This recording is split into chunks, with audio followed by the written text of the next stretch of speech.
Bom dia. Por que existe o mal? Esse é o tema de hoje. E o texto se encontra em Mateus 13, dos versos 24 a 30. Jesus tinha falado a parábola do semeador, depois a parábola da semente, e por existirem ainda dúvidas no coração dos ouvintes, ele continuou, falando agora de uma outra parábola. E ele disse assim: O reino dos céus é semelhante ao homem que semeia a boa semente no seu campo. Mas dormindo os homens, veio o seu inimigo e semeou o joio no meio do trigo, e retirou-se. E quando a erva cresceu e frutificou, apareceu também o joio. E os servos do pai de família, indo ter com ele, disseram-lhe: Senhor, não semeaste tu no teu campo boa semente? Por que tem então o joio? E ele lhes disse: O inimigo é quem fez isso. E os servos lhe disseram: Queres, pois, que vamos arrancá-lo? Ele, porém, lhes disse: Não, para que ao colher o joio, não arranqueis também o trigo com ele. Deixai crescer ambos juntos até a ceifa. E por ocasião da ceifa, direi aos ceifeiros: Colhei primeiro o joio, e atai-o em molhos para o queimar, mas o trigo ajuntai-o no meu celeiro. No livro Parábolas de Jesus, página 30, mostra o significado dessa parábola. E sabe, o campo é a terra, mais especificamente a igreja, porque é ali onde Deus trabalha intensamente pela salvação das pessoas. Sabe, quem lança a semente é Deus, mas o inimigo lança também a má semente. E quem é a semente boa? São os filhos do reino. E quem é a semente má? Os filhos do maligno, aqueles que não aceitam o Senhor Jesus Cristo. Sabe, ali diz que eles crescem juntos até a ceifa. No Oriente, na época de Jesus, era comum os inimigos se vingarem jogando ervas daninhas no campo daquele que ele queria prejudicar. Mas quando começava a crescer, não dava para perceber o que era joio e o que era trigo, porque elas são muito parecidas, essas plantas. Então era necessário que elas crescessem até a ceifa, porque na ceifa, próximo à ceifa, se distinguia quem era joio e quem era trigo. O trigo ficava branquinho, carregado, e ele inclusive pendia para um lado. Já o joio continuava firme para cima, quase sem aparência do que colher. Então era muito fácil distinguir. Mas enquanto eles eram novinhos, crescendo, não dava para perceber. Assim eles precisavam crescer juntos. E Jesus contou essa parábola para mostrar que na igreja existem sim aqueles que são usados pelo inimigo do Senhor para atrapalhar, para prejudicar, para que as pessoas tenham dificuldade de aceitar o evangelho. Mas infelizmente não podemos fazer nada com relação a isso. A não ser um pecado declarado e que se persevere nisso, a Bíblia é clara em dizer que um membro deve ser desligado da igreja. Mas fora isso, não temos nada a fazer. Precisa o joio e o trigo crescer juntos, até a ceifa, até que a porta da graça se feche. E então Jesus virá para colher, para levar aqueles que são os filhos de Deus para o reino dele.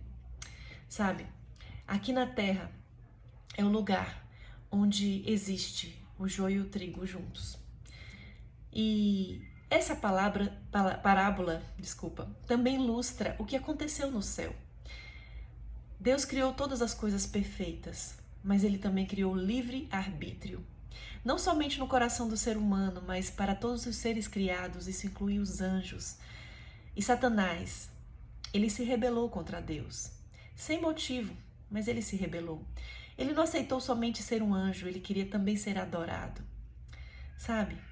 E ali ele começou a enganar os outros anjos, a espalhar mentiras, e as pessoas ainda, ou seja, os seres criados ali, não ainda conheciam o caráter de Satanás. E se Deus tivesse destruído Satanás naquele momento, existiria a dúvida no coração dos seres criados. Será que Deus é realmente isso que Satanás falou? Então Deus teve que permitir que Satanás amadurecesse no seu trabalho, para que ficasse escancarado perante todo o universo quem é Satanás, quem é Deus, e mostrar que Deus é justo. Então, não é diferente aqui na Terra.